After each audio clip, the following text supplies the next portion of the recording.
अस्सलाम वालेकुम नाजरीन। इस केस के आगाज़ में हलीमा सुल्तान अपने बेटे सावजी को उठाए हुए थी।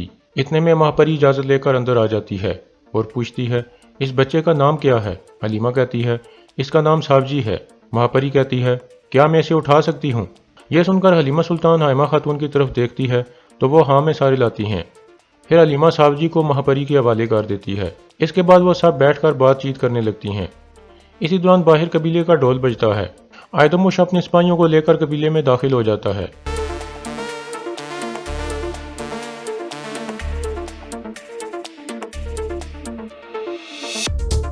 ये गलीज यहाँ क्या कर रहे हैं? चलो चल कर देखते हैं।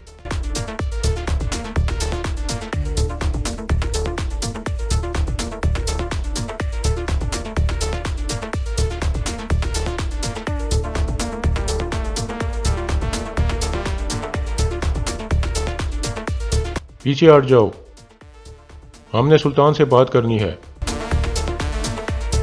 दूसरी तरफ अर्तुगरुल और उसके साथी सल्जूक कमांडरों की वर्दियां पहनकर सादतीन के जंगी काफिले में दाखिल हो गए थे।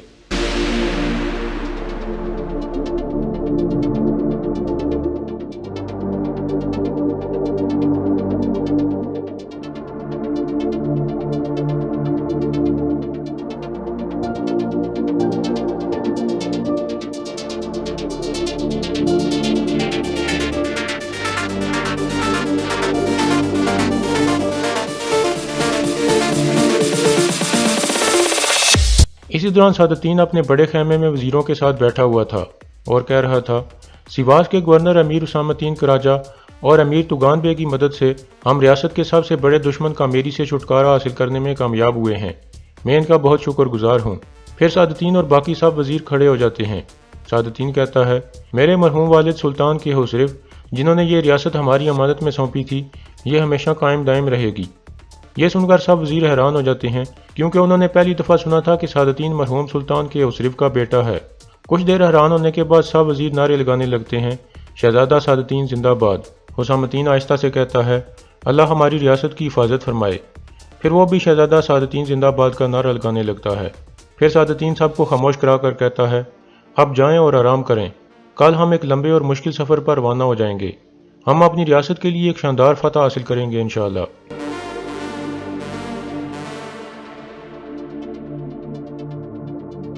इस तरह वजीर एक एक करके बाहर निकलने लगते हैं। अर्तुगरुल और उसके साथी सामने खड़े होकर सब देख रहे थे। अमीर उसामतीन भी बाहर आ जाता है। फिर उसामतीन और तुगान भी अर्तुगरुल के पास आ जाते हैं। उसामतीन कहता है, सादतीन अंदर है अर्तुगरुल साहब, कायराल्दी उसके साथ है, उसके बाहर आने का इंतज़ार करें। कुछ देर बाद कायराल्दी भी बाहर आ जाता है। यह देखकर उसामतीन कहता है, अल्लाह आपकी मदद फरमाए। यह कहकर वो दोनों एक तरफ चले जाते हैं। फिर अर्तुगरुल कहता है, चलो बहादुरो।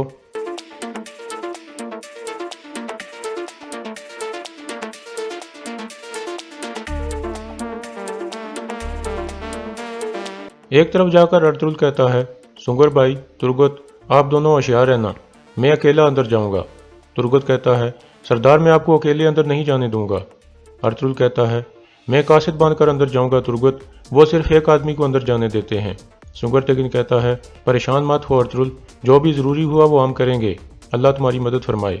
फिर अर्तुगरुल दो कमांडरों के साथ सादतीन के खेमे की तरफ बढ़ने लगता है।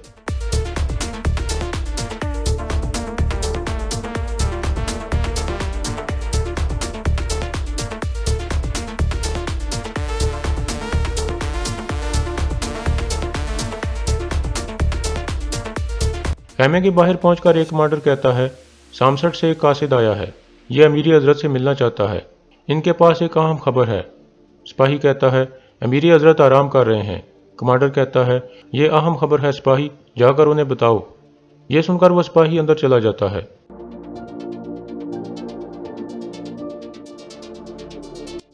कुछ देर बाद वो बाहर आकर कहता है, अमीरी हजरत कासिद का इंतजार कर रहे हैं,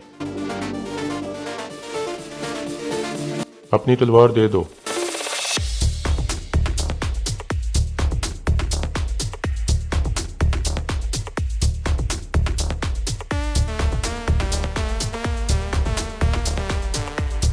अल्लाह हमारे सरदार की मदद फरमाए।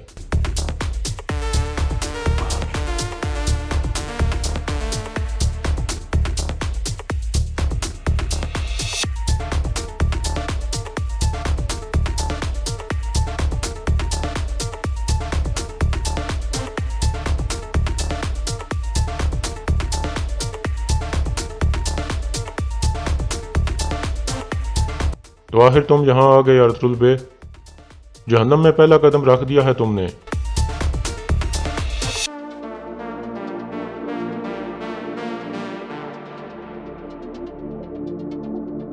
दूसरी तरफ आयदोमुश अपने सिपाहियों के साथ काई कबीले में पहुंच गया था।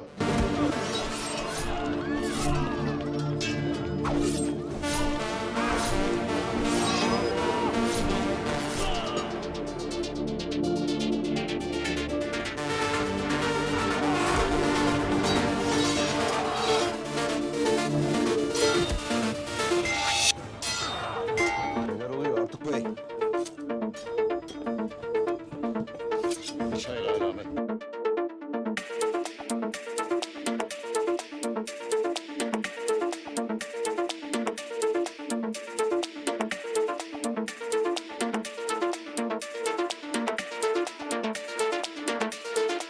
साथ वाले खेमे में महापरी सूरत हाल देखकर परेशान हो जाती है, लेकिन हलीमा सुल्तान उसे रोक लेती है। दूसरी तरफ सिवास में गुनल्ब कहता है, तुम जानते हो तुम्हें देखकर मुझे क्या लग रहा है, एक झूठा आदमी जो बहादुर आदमी के बेस में आया है। अब हार तस्लीम कर लो, अमीरी हजरत के सफर जाने से पहले उनसे रहम की अपील करो। अर्तुल कहता है, हम सिर्फ अल्लाह के आगे झुकते हैं गुनल्ब बे।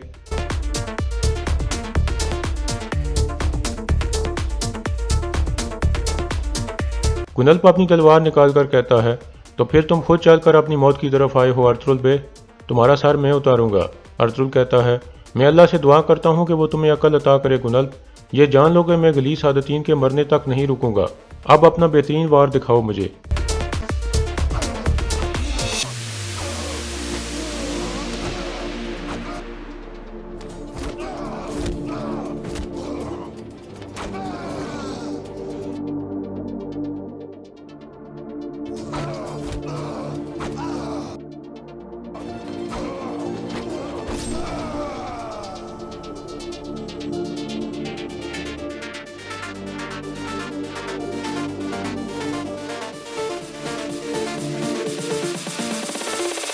दूसरी तरफ काय कबीले में आयदोमुश मरकजी खेमे में दाखिल हो गया था।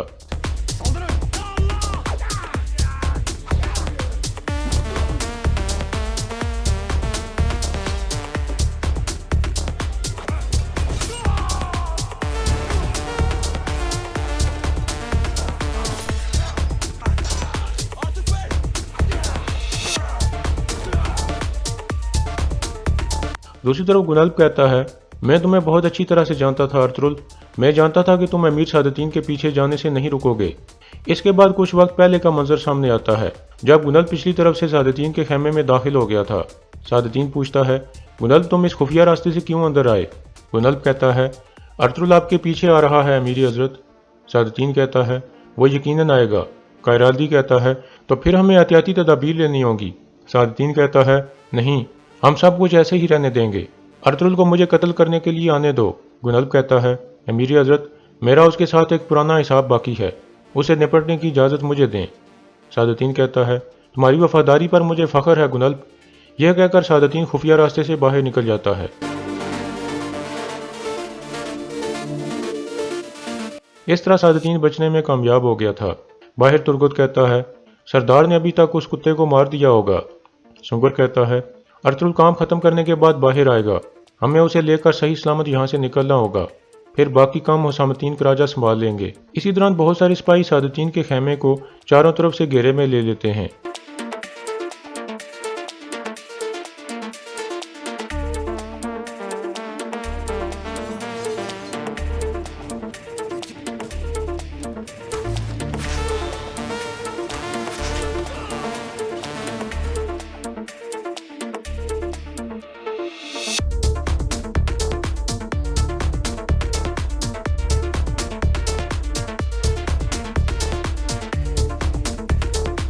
किसने भेजा तुम्हें?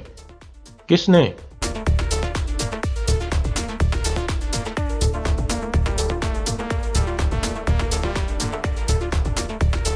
कायराल्दी कहता है, अर्तुल से तलवार ले ली गई थी, अभी तक गुनल्ब ने उसका सर उतार दिया होगा।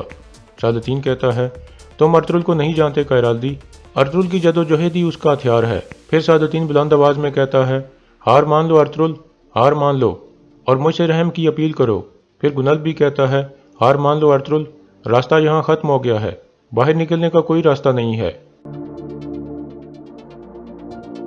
दूसरी तरफ काई कबीले में लड़ाई जारी थी।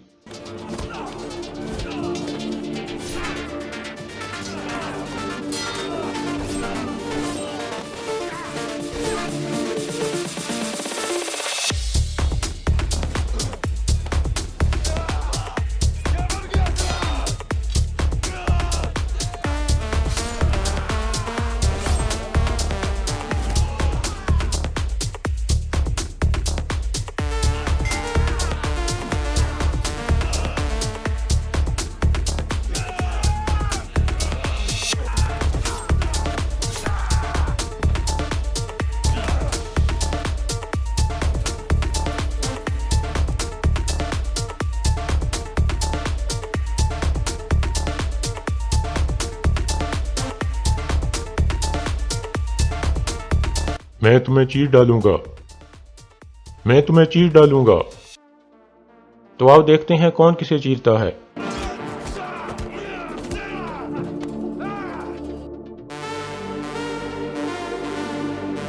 अब तुम्हें कौन मुझसे बचाएगा? दूसरी तरफ सादतीन कह रहा था, अर्तुल हार मान लो, तुम्हें चारों तरफ से मेरी फौज ने घेरा हुआ है, भागने का कोई रास्ता नहीं है। इतने में तुरगत आगे बढ़ने की कोशिश करता है, लेकिन सुंगरतेकिन उसे रोक कर कहता है, अर्तुल जाल में फंस गया है, सिर्फ हम उसे बचा सकते हैं। अगर अर्तुल को कुछ हो गया तो सादतीन को मारने की जिम्मेदारी हमारी होगी। अगर हम उनकी नज़रों में आ गए तो फिर कोई भी इस कुत्ते को मार नहीं सकेगा। ये सुनकर तुरगत रुक जाता है। अंदर अर्तुल कहता है, या मैं या कोपिक, या इंसाफ या जुल्म गुनल्ब, तुम्हारा नजरिया तुम्हारी मौत की वजह बनेगा।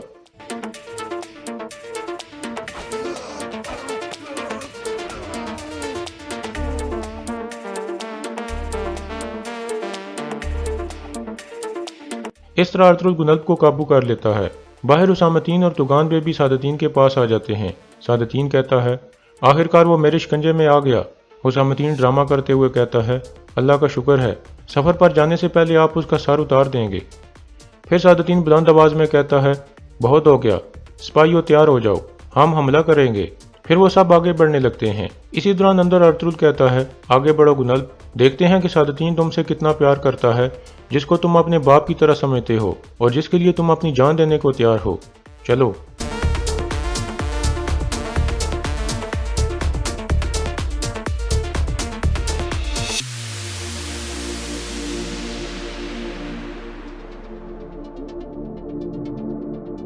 अर्तुल को बाहर आता देखकर सुंगरतेकिन और तुरगत खुश हो जाते हैं।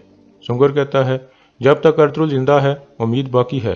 सादतीन सख्त गुस्से में कहता है, लानत हो, मैं तुम्हें मार दूंगा अर्तुल। फिर सादतीन सिपाहियों को कहता है, तैयार हो जाओ, हम हमला करेंगे। हुसामतीन पूछता है, क्या आप गुनल्ब साहब को कुर्बान कर देंगे अमीर हजरत? सादतीन कहता है, रियासत के लिए मैं अपने बेटे को भी कुर्बान कर दूंगा।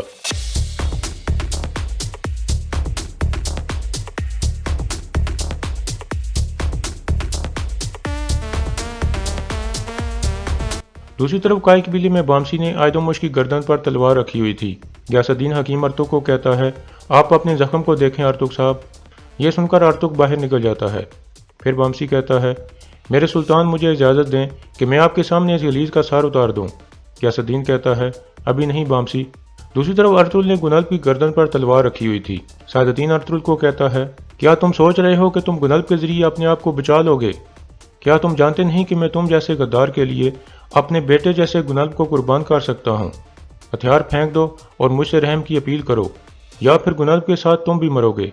यह मेरी आखिरी वार्निंग है। तीरंदाज हो।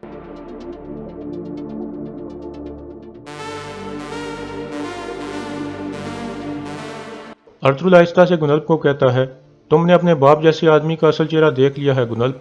जल्द या देर से तुम्हें पता चलेगा कि यह कितना घटिया आदमी है। अगर मैं मर गया तो फिर इसे मारने की जिम्मेदारी तुम्हारी होगी। अब मैं अपने हथियार फेंकने लगा हूं ताकि तुम जिंदा रह सको।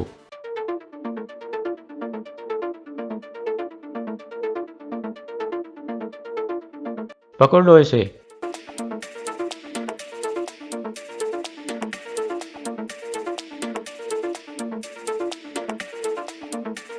कायराल्दा कहता है, मुझे इजाज़त दें कि मैं अभी इसका सार उतार दूं अमीर हजरत। सादतीन कहता है, नहीं, इसे मैं मारूंगा। फिर सादतीन दो शहीद कमांडरों को देखकर कहता है, लेकिन रुको, पहले मुझे इसके सहूलतकारों का पता लगाना होगा। ये मेरे खेमे में दाखिल कैसे हुआ और ये दो कमांडर कौन थे? इस मंसूबे के पीछे कौन सा बड़ा वजीर था? मैं इसका पता लगाऊंगा। फिर सादतीन अर्तुगरुल को कहता है, तुम्हारी मौत इतनी आसान नहीं होगी अर्तुगरुल। फिर सादतीन अर्तुगरुल के करीब आकर कहता है, मैंने सुना है कि बुज़दिल सुल्तान, जिसकी तुम बहुत इज्जत करते हो, अपनी वालदा का हाथ पकड़कर तुम्हारे कबीले में आ गया है। उनके लिए तुम्हारे अलावा एतबार करने के लिए कोई भी नहीं है। अब मुझे बताओ, तुम कैसे मेरे खेमे में दाखिल हुए? अर्तुगरुल आगे से कोई जवाब नहीं देता। सादतीन कहता है, तो तुम खामोश रहोगे। देखते हैं कि तुम उसके बाद भी खामोश रहोगे जो मैं तुम्हारे साथ करूंगा। कायरालदा, इसको मेरे खेमे में ले जाओ।